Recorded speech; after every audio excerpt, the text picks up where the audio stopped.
Welcome to ABC campus. आज हम basic consolidation का एक पास्ट एग्जाम क्वेश्चन कर रहे हैं आटम 2016 के अटेम्प्ट से, और इस क्वेश्चन का टाइटल है यासिर लिमिटेड। तो इस क्वेश्चन की डिटेल्स देखते हैं। Following information has been extracted from the financial statements of Yasir limited and Bilal limited for the year ended 30 June 2016। तो हमें एसेट्स की डिटेल दी हुई है, जिसमें फिक्स एसेट और एक्यूमुलेटेड डेप्रिसिएशन है, और उसके बाद इन्वेस्टमेंट इन बीएल है, लोन टू बीएल है, यानी जो दोनों चीज़ें जो हैं वो वाईएल की बुक्स में नज़र आ रही हैं। विच शोज के इन्वेस्टमेंट जो है वो वाईएल ने की हुई है और इन्वेस्टमेंट बीएल में हुई हुई है। Stock in trade, other current assets और कैश एट बैंक का आइटम गिवन है। उसके बाद इक्विटी और लाइबिलिटीज़ के अंदर share capital, retained earnings, loan from YL जो है वो शोर है, लेकिन ये मैच नहीं हो रहा, जिसका मतलब है कि कुछ ना कुछ कैश इन ट्रांजिट होगा। उसके बाद creditors and other liabilities given है। तो मज़ीद इन्फॉर्मेशन को तरह से देखते हैं और रिक्वायरमेंट को भी पढ़ लेते हैं साथ ही, ताकि उस कॉन्टेक्स्ट में मज़ीद इन्फॉर्मेशन देखें। तो रिक्वायरमेंट है कि prepare a consolidated statement as at 30 June 2016। तो इस कॉन्टेक्स्ट में अब इन्फॉर्मेशन को देखते हैं। सो एडिशनल फॉर्मेशन के मुताबिक on 1 July 2014 YL acquired 75% share of BL at ₹18 per share. On the acquisition date, fair value of BL net asset was equal to its book value except for an office building whose fair value exceeded its carrying value by ₹12 million. Both companies provide depreciation on building at 5% on straight line basis. So जो acquisition की date है वो है, और वो 2 years अगो की है। तो 2 साल हो चुके हैं एक्विजिशन को। फिर ईयर वाइज नेट प्रॉफिट्स दिए हुए हैं दोनों कंपनीज के। थर्ड इन्फॉर्मेशन में इंटर कंपनी सेल्स दी हुई हैं, स्टॉक में कितनी शामिल है, उसकी प्रॉफिट परसेंटेज गिवन है। इन्फॉर्मेशन नंबर 4 में इंटरिम डिविडेंड और फाइनल डिविडेंड का बताया हुआ है। तो बेसिकली हमें जो प्रॉफिट की इंफॉर्मेशन है, इंफॉर्मेशन नंबर 2 और इंफॉर्मेशन नंबर 4, इनको कंबाइन करके हम post acquisition profit find out कर सकेंगे। इंफॉर्मेशन 5 में लोन से रिलेटेड अमाउंट बताई हुई है, और ये बताया हुआ है कि उस पर इंटरेस्ट रेट क्या है। इसमें इन ट्रांजिट आइटम भी आएगा, जैसे है कि on 30 June 2016 BL issued a cheque of ₹5.92 million which was received by YL on second. YL values non controlling interest on the date of acquisition at its fair value, यानी full goodwill method है।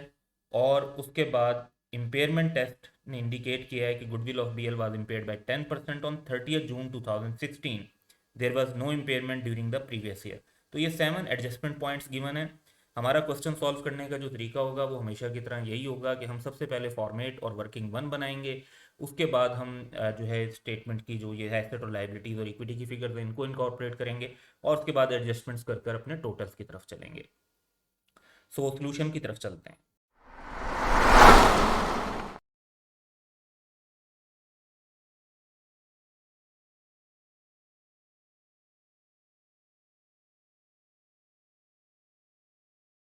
तो हम answer develop करेंगे। तो entity का नाम है Yasir limited.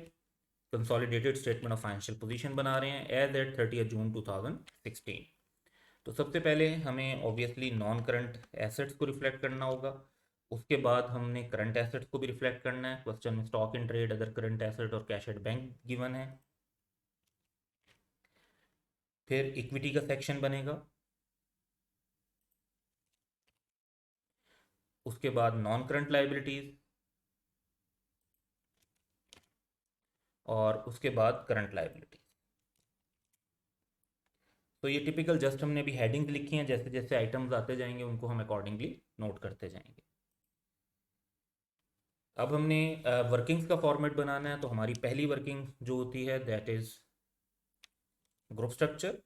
जो हमारी सेकंड वर्किंग होती है वो नेट एसेट्स ऑफ सब्सिडरी के बारे में होती है, at acquisition, at post acquisition और statement of financial position date पर।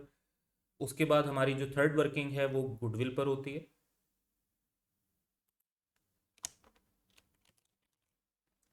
फोर्थ वर्किंग हम बनाते हैं नॉन कंट्रोलिंग इंटरेस्ट पर। और fifth working group retained earnings या ग्रुप रिजर्व्स। तो इन वर्किंग्स को का फॉर्मेट भी हमने ब्रीफली जस्ट नाम मेंशन कर लिया है। सबसे पहले हमें वर्किंग वन बनानी है, तो हमें सब्सिडरी का नेम, एक्विजिशन डेट, पेरेंट की ऑनर एनसीआई और पेरेंट की ऑनरशिप, और गुडविल का मेथड, ये 5 आइटम्स जो हैं हमें रिफ्लेक्ट करने होते हैं। तो इस क्वेश्चन में देखते हैं कि हमारे पास ये डाटा क्या कहता है। तो पहली बात तो ये कि जो फर्स्ट इंफॉर्मेशन है उसमें हमें एक्विजिशन डेट भी दी हुई है। एंटिटी का नाम तो है बिलाल लिमिटेड, डेट है विच मीन्स के 2 ईयर्स हो चुके हैं एक्वायर किए हुए। परसेंटेज बताई हुई है 75%, जिसका मतलब है कि एनसीआई का शेयर 25% है। और गुडविल का मेथड, क्योंकि ये बताया है कि एनसीआई को फेयर वैल्यू पे मेजर करते हैं, तो इसका मतलब है कि गुडविल का मेथड फुल गुडविल है। तो वर्किंग वन के अंदर हम सब्सिडरी का नाम मेंशन कर सकते हैं, Bilal limited. Date of acquisition है 1 जुलाई 2014, 2 साल हो चुके हैं। उसके बाद परसेंटेज की अगर हम बात करें तो डायरेक्टली हमें परसेंटेज 75% बताई हुई है। बाकी जो एनसीआई का होगा दैट इज़ 25%। और गुडविल का मेथड हमें गिवन है कि फेयर वैल्यू पर है, विच मीन्स के it is full goodwill method.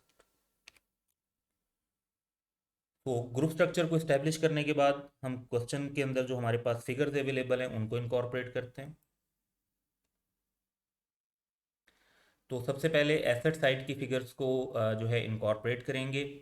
तो हमारे पास जो फिगर्स गिवन हैं उसमें आप देख रहे हैं एसेट साइड पर फिक्स्ड एसेट और एक्यूमुलेटेड एप्रिसिएशन है, तो हम नेट वैल्यू लेंगे।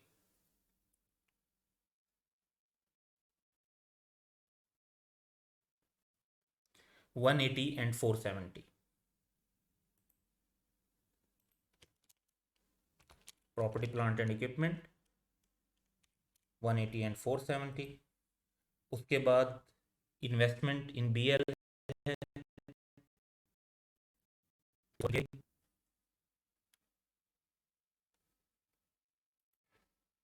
यानी गुडविल कैलकुलेट करने के लिए 675। उसके बाद लोन टू बीएल है, ये अल्टीमेटली इसको 16 पे।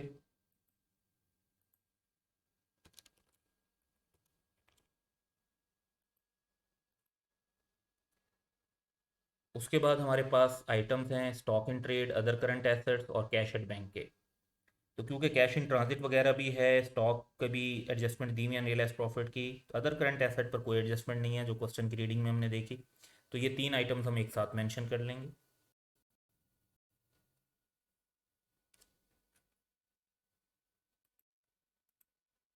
सबसे पहले स्टॉक इन ट्रेड गिवन है 160 plus 150, other current assets given है 71 प्लस 50, और कैश एट बैंक गिवन है 63 प्लस 151। इसके बाद दूसरी साइड पर आते हैं, तो पेरेंट का शेयर कैपिटल 750 गिवन है।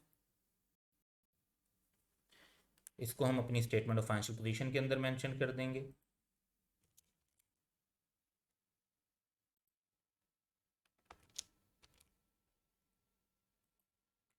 सब्सिडरी का शेयर कैपिटल और रिटेन अर्निंग जो है ये मेंशन किया।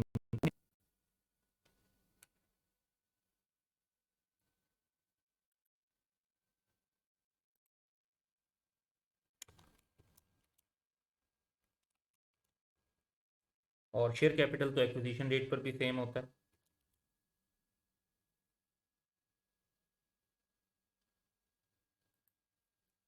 पेरेंट की रिटेन अर्निंग ग्रुप रिजर्व में,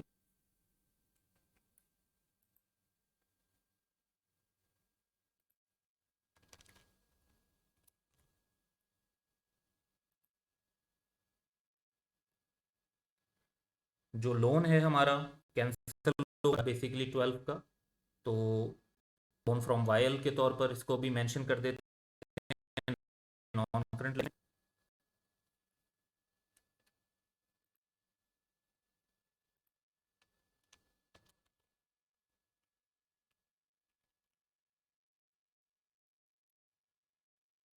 इसके बाद क्रेडिटर एंड अदर लाइबिलिटीज दी हुई हैं।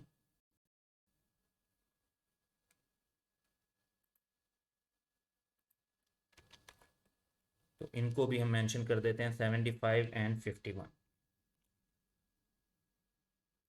तो हमारे दो स्टेप हो गए कि हमारा फॉर्मेट भी बन गया और हमारी जो मेन स्टेटमेंट्स थी उनकी फिगर इनकॉर्पोरेट हो गई। अब हमें वन बाय वन एडजस्टमेंट्स को इनकॉर्पोरेट करना है। तो फर्स्ट एडजस्टमेंट को पढ़ते हैं और इसके इफेक्ट्स को इनकॉर्पोरेट करते हैं। On 1st July 2014, while acquired 75% shares of BL at rupees 18 per share on the acquisition date, fair value of BL net asset was equal to its book value, except for an office building whose fair value exceeded its carrying value by rupees 12 million। तो ये fair value adjustment है जो हमें acquisition date पर करनी है। और both companies provide depreciation on building at 5% on straight line basis. तो फेयर वैल्यू एडजस्टमेंट भी होगी और 2 साल हो चुके हैं एक्विजिशन को, तो 2 ईयर्स की डेप्रिसिएशन का इफेक्ट भी रिकॉर्ड होगा। तो वर्किंग टू के अंदर, क्योंकि सब्सिडरी का एसेट है, तो वर्किंग टू के अंदर इसका इफेक्ट इनकॉर्पोरेट करते हैं।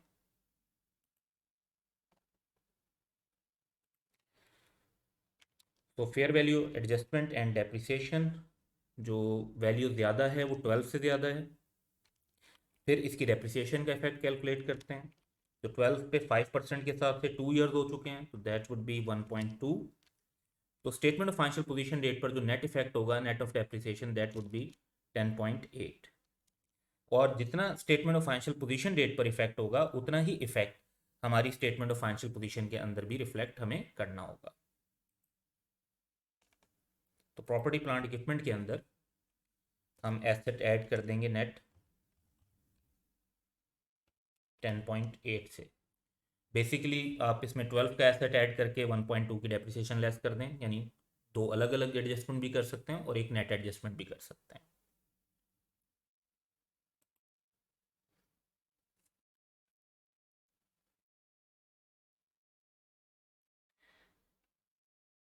हमारी सेकंड इंफॉर्मेशन है कि year wise net profit of both companies are given below. तो ईयर वाइज जो नेट प्रॉफिट हमें दोनों कंपनीज का दिया हुआ है उसमें वायल यानी पेरेंट का भी दिया हुआ है और सब्सिडरी का भी दिया हुआ है।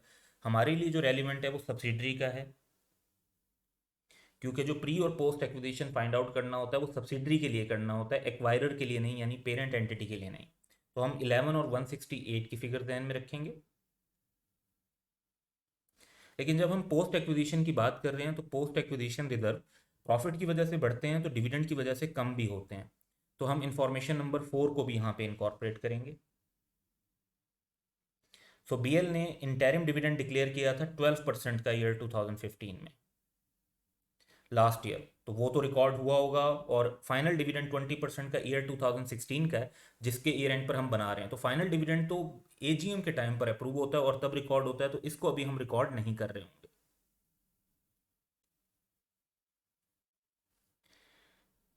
तो हम प्रॉफिट्स और वो डिविडेंड जो अब तक रिकॉर्ड होना बनता है उसको रिकॉर्ड करेंगे। ये इम्पैक्ट भी हमें वर्किंग टू के अंदर लेना है कि प्री और पोस्ट एक्विजिशन को सेपरेट करें। तो इस इम्पैक्ट को रिफ्लेक्ट करने के लिए एक सब वर्किंग बना लेते हैं, वर्किंग 2.1।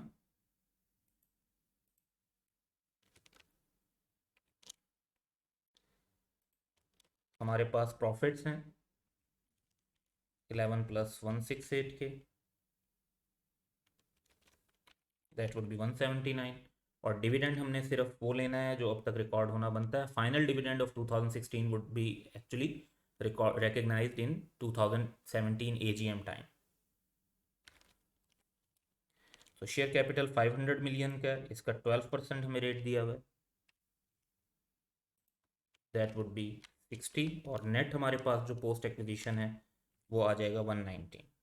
तो 119 की फिगर हमें जब पता चल गई तो टोटल में से पोस्ट एक्विजिशन माइनस कर दें तो आपके पास प्री एक्विजिशन आ जाएगा, दैट इज 139।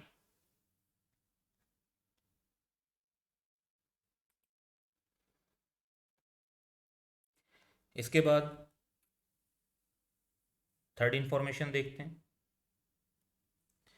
कि the following inter company sales were made during the year ended 30 June 2016। जो सेल्स हुई हैं एक दूसरे को वो तो कैंसिल होती हैं, लेकिन वो प्रॉफिट और लॉस के अंदर कैंसिल होंगी, तो वो अभी हम नहीं बना रहे, हम सिर्फ स्टेटमेंट ऑफ फाइनेंशियल पोजीशन बना रहे हैं। तो हम क्लोजिंग स्टॉक यानी इन्वेंट्री के अंदर इंटरेस्टेड होंगे। तो वाईएल ने जो बीएल को सेल की हैं वो हैं 20 की, और इसमें प्रॉफिट जो है वो 30% ऑन कॉस्ट है। तो इसकी एडजस्टमेंट करेंगे। इसमें सेलर जो है वो बेसिकली वाईएल यानी पेरेंट एंटिटी है, तो ये वर्किंग 5 के अंदर इम्पैक्ट होगा।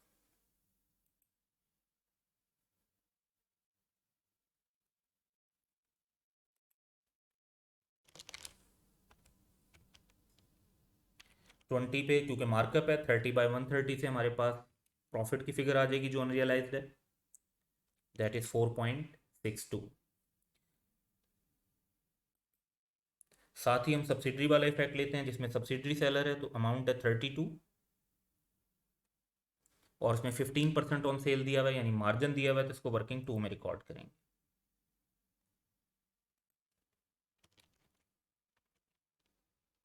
तो इसमें 15/115 नहीं करेंगे, डायरेक्ट 15% लेंगे क्योंकि ये सेल्स की फिगर पे सिंपल परसेंटेज अप्लाई होनी है, मार्जिन है। 32 का 15% वुड बी 4.8। तो ये impact statement of financial position date पर भी होगा। अब इन्वेंट्री पे एक जगह हमारा 4.8 का इफेक्ट है और एक जगह हमारा 4.62 का इफेक्ट है। ये दोनों इफेक्ट हमें स्टेटमेंट ऑफ फाइनेंशियल पोजीशन के अंदर इन्वेंट्री में भी इनकॉर्पोरेट करने हैं ताकि डबल इफेक्ट कंप्लीट हो और हमारी स्टेटमेंट्स टैली रहें।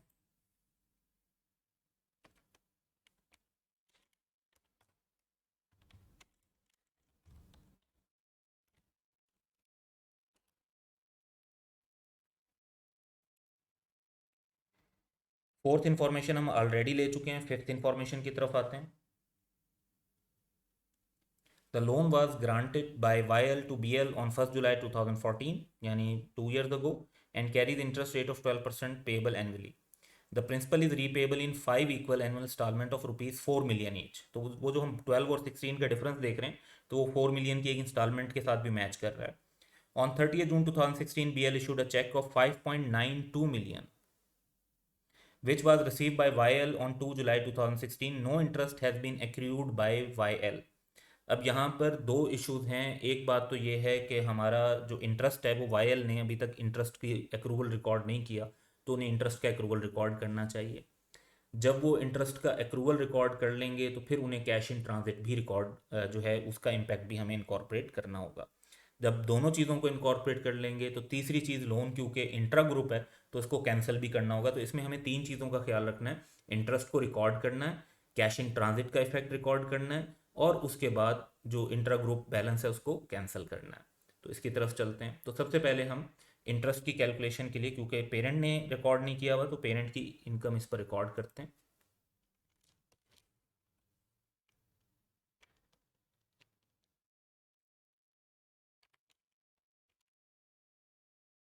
1.92 का इंटरेस्ट, जिस तरह 4 और 5.92 का डिफरेंस दिया हुआ है, तो वो इम्पैक्ट यहाँ पर इनकॉर्पोरेट हमारा होता है। तो जब इंटरेस्ट ऑन लोन रिकॉर्ड होगा तो उसका इफेक्ट क्या होगा कि एक तरफ तो जो है ग्रुप इनकम रिकॉर्ड करेगा, दूसरी तरफ वो अपना लोन का बैलेंस या रिसीवेबल का बैलेंस बढ़ा देगा, तो उसको रिकॉर्ड करते हैं। तो ये अल्टीमेटली क्योंकि कैश इन ट्रांजिट है ऑलरेडी, तो हम इंटरेस्ट के पैसों को रिकॉर्ड कर लेते हैं कैश में।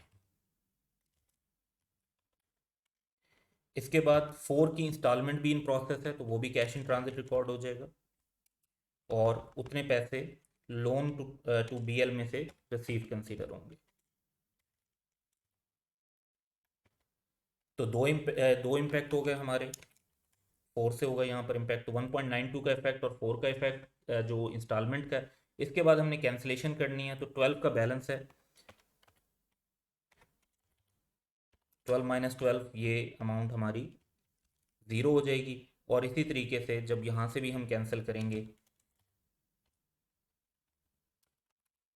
तो ये भी ज़ीरो हो जाएगी। तो 16 में से 4 जो है वो कैश इन ट्रांजिट रिकॉर्ड होने की वजह से ख़त्म हो गया, और 12 जो है वो लाइबिलिटी के साथ कैंसिल हो गया। ये टोटल इम्पैक्ट आ गया। अब इंफॉर्मेशन नंबर 6 देखते हैं। तो नॉन कंट्रोलिंग इंटरेस्ट को फेयर वैल्यू पे मेजर करना है, और शेयर प्राइस 15 है एट द एक्विजिशन डेट, तो इसको यूज़ करते हुए एनसीआई की वैल्यू कैलकुलेट कर लेंगे जो कि वर्किंग 3 और 4 में यूज़ होती है। तो सब्सिडरी के जो शेयर्स हैं 10 रुपीज़ का एक शेयर है, 500 मिलियन का कैपिटल है, विच मीन्स के जो शेयर्स हैं वो 50 मिलियन शेयर्स हैं, 25% एनसीआई के शेयर हैं और 15 रुपीज़ पर शेयर वैल्यू है एक्विजिशन डेट पर। तो 50 मिलियन इंटू 25% इंटू ₹15 हमारे पास एनसीआई की फेयर वैल्यू आ जाती है, दैट इज़ 187.5। सेम अमाउंट हमें नॉन कंट्रोलिंग इंटरेस्ट के अंदर भी रिफ्लेक्ट करनी है, 187.5। फिर इम्पेयरमेंट का बताया हुआ है कि 10% इम्पेयरमेंट रिकॉर्ड करनी है। तो इम्पेयरमेंट की वैल्यू हमें तब पता चलेगी जब हम बेसिकली गुडविल कैलकुलेट कर लेंगे। तो अभी हम सिर्फ मेंशन कर देते हैं कि 10% हमने इम्पेयरमेंट चार्ज करनी है, क्योंकि फुल गुडविल है तो इम्पेयरमेंट का इफेक्ट एनसीआई और ग्रुप की रिटेन अर्निंग दोनों पर जाएगा। तो हम क्योंकि क्वेश्चन की जो इन्फॉर्मेशन है उसको इनकॉर्पोरेट कर चुके हैं, तो अब टोटल्स की तरफ चलते हैं और टोटल्स में वर्किंग से स्टार्ट करते हैं। वर्किंग वन का तो टोटल हमें नहीं कोई भी रेलिवेंट होता, तो वर्किंग टू का टोटल करते हैं। एक्विजिशन डेट पर हमारा टोटल आ रहा है 651, पोस्ट एक्विजिशन का टोटल आ रहा है 113 और statement of financial position date पर टोटल आ रहा है 764। इसमें से जो हमारा रेलिवेंट टोटल है वो ये 651 की अमाउंट है जो हमें गुडविल कैलकुलेट करने में यूज़ होगी। तो पहले हम अपनी इन्वेस्टमेंट और एनसीआई की वैल्यू का एग्रीगेट ले लेते हैं, दैट इज 862.5। इसमें से हमने लेस करना है नेट एसेट्स एट एक्विजिशन को, दैट इज दिस 651 फिगर। तो ये फिगर हम वर्किंग टू से लेंगे और लेस कर देंगे, तो हमारे पास गुडविल आ जाएगी 211.5। इसका 10% हमने इम्पेयरमेंट चार्ज करनी है 21.15। तो जब हम इम्पेयरमेंट कैलकुलेट कर लेंगे तो हमारे पास रिमेनिंग गुडविल जो हमें स्टेटमेंट ऑफ फाइनेंशियल पोजीशन में शो करनी है वो भी पता चल जाती है 190.35। लेकिन अब इम्पेयरमेंट के भी दो इफेक्ट्स देने हैं। तो एक इफेक्ट तो नॉन कंट्रोलिंग इंटरेस्ट को आएगा कि ये जो 1.15 है इसका 25% शेयर जो है, जो एन परसेंटेज है, वो एनसीआई को इफेक्ट करेगा। और जो इसका बाकी 75% पोर्शन है वो पेरेंट को यानी ग्रुप रिटेन अर्निंग को इफेक्ट करेगा। तो 21.15 का इफेक्ट एनसीआई में और ग्रुप रिटेन अर्निंग में 25% एंड 75% रिस्पेक्टिवली इनकॉर्पोरेट होगा। अब वर्किंग फोर कंप्लीट करते हैं। तो हमें पोस्ट एक्विजिशन में एनसीआई का शेयर लेना है। पोस्ट एक्विजिशन हमारे पास है 113 का 25% लेंगे, दैट वुड बी 28.25। तो टोटल हमारे पास एनसीआई आ जाएगा 210.46। इसके बाद हमने ग्रुप रिटर्निंग को फाइनल करना है। तो पोस्ट एक्विजिशन का जो है ये अमाउंट 113, इसका 75% पेरेंट का हिस्सा है, दैट वुड बी 84.75। तो हमारा टोटल आ जाएगा 406.19। तो जो वर्किंग 345 की फिगर है ये हम अपनी स्टेटमेंट ऑफ फाइनेंशियल पोजीशन में इनकॉर्पोरेट करेंगे। सबसे पहले हम गुडविल ले लेते हैं from working three, that is 190.35। उसके बाद हम ग्रुप की रिटेन अर्निंग ले लेते हैं वर्किंग फाइव से 406.19। और फिर हम नॉन कंट्रोलिंग इंटरेस्ट ले लेते हैं वर्किंग फोर से, दैट इज़ 210.46। तो जब हमने वर्किंग्स का डाटा इनकॉर्पोरेट कर लिया तो अब हमने सिंपली टोटल्स की तरफ चलना है। प्रॉपर्टी प्लांट इक्विपमेंट का टोटल करते हैं, नॉन करंट एसेट्स का टोटल आ जाएगा हमारे पास, इन्वेंट्री का टोटल,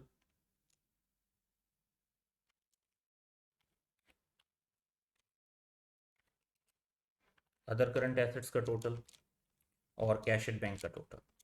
करंट एसेट्स का टोटल कर सकते हैं अब हम, और हमारे पास टोटल एसेट्स आ जाते हैं 1492.65 के। इसके बाद हम इक्विटी का टोटल कर लेते हैं। नॉन करंट लाइबिलिटीज़ तो ज़ीरो ही हैं, करंट लाइबिलिटीज़ में फर्दर कोई एडजस्टमेंट नहीं हुई, तो सिंपली इनका टोटल होगा 126,1366.65 प्लस 126 एंड दिस ज़ीरो, ये टोटल बनता है 1492.65। तो हमारी स्टेटमेंट ऑफ फाइनेंशियल पोजीशन जो है वो टैली भी हो जाती है। So that's all for today. Have a good day.